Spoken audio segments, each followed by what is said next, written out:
বাংলাদেশের জনগণ দিল্লি গিয়ে করতে পারবে? তারা কি চেঙ্গিস খান? তারা কি তৈমুর লং? ওই যে 7 সিস্টার ধ্বংস করে ফেলবো, দিল্লি দখল করে ফেলবো, দিল্লির দিকে পদযাত্রা শুরু করবো, এগুলো তো সবই রেটরিক।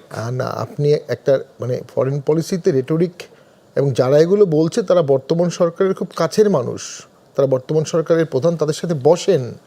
ভারতেও দু একজন বাংলাদেশ বিরোধী আজে বাজে কথা বলে, তারা কিন্তু নরেন্দ্র মোদী থেকে যোজন যোজন দূরের বিষয়।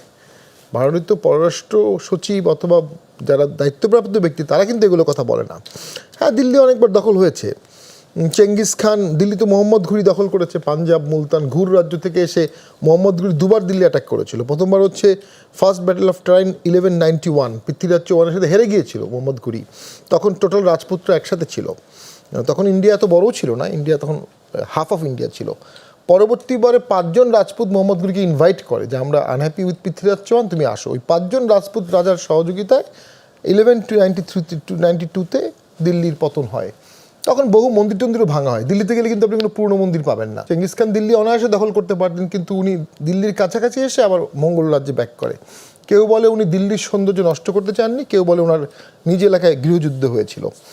এরপরে তুগলকের সময় তৈমুর লং আসেন, দিল্লি দখল করেন, টোটাল দিল্লি মাটির সাথে মিশিয়ে দেন। যখন তৈমুর লং দিল্লি ছেড়ে চলে যান, তখন পিছনে তাকে বালি ছাড়া আর কিছু দেখা যাচ্ছিল না, এবং দিল্লি থেকে উনি প্রচুর ধন সম্পদ আর কারুকাজ করতে পারে এমন আর্কিটেক্ট নিয়ে গিয়েছিলেন, নিয়ে উনি সামরকান্দ সাজিয়েছিলেন, সামরকান্দ থেকে এখান থেকেই নিয়ে গিয়েছিলেন।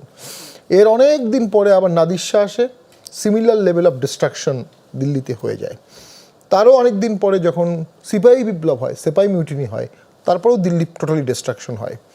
তো এই ঘটনাগুলো কি বাংলাদেশের জনগণ দিল্লি গিয়ে করতে পারবে? তারা কি চেঙ্গিস খান? তারা কি তৈমুর লং?